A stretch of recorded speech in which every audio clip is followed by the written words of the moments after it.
Guys, this is Connor at Conquest HP, and I want to talk about why you probably don't need a new exercise or a novel exercise or a weird exercise or a crazy exercise variation that uses 6 different kinds of bands and chains and an apparatus you didn't have before, and you're standing on a BOSU ball. All those things are perfectly okay on their own, but you shouldn't confuse how you're supposed to use them. So there's a huge trend because Facebook and Instagram and social media in general are all about grabbing attention for experts to put out videos of a crazy squat variation where you've got things hanging from the bar and you're on an unstable surface and you're jumping and flip. It's just ridiculous things. They're trying to reinvent the wheel. They're trying to steal your attention for a brief moment to show you how much they know. And it might work because these things look pretty crazy. But the important thing to take away is that none of these novel, weird exercise variations or the exercises that are being invented daily, because that's like how fast it's happening now.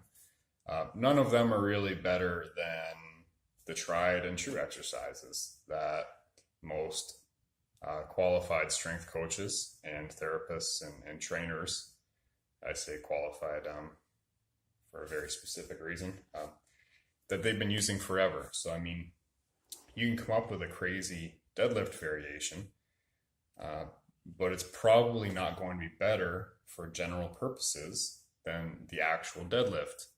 Same thing with a squat, same thing with a push-up, same thing with bench presses, same thing with your basic pulling variations like inverted rows, bench rows, that kind of thing. Just because an exercise looks crazy or looks advanced because it's using crazy equipment does not make it good, does not make it effective, does not mean it'll be more effective for you.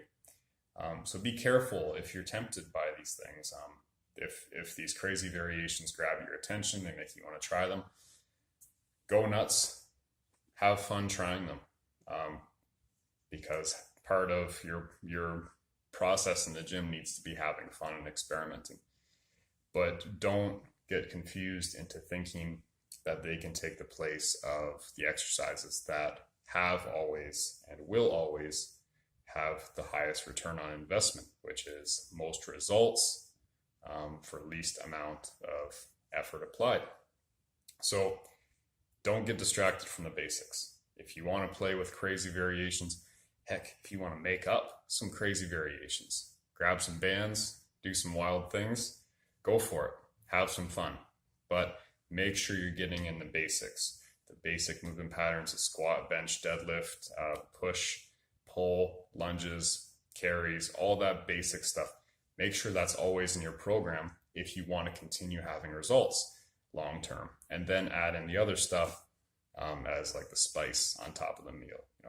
It's there to make it a little more interesting, a little more fun, but don't put all your hope into it. Don't rely entirely on these crazy exercises, because trying to reinvent the wheel at this point is a little silly when we know that wheels work really well as they are. All right, so hit like, hit subscribe, and check out my other videos on this channel. Talk to you guys again soon.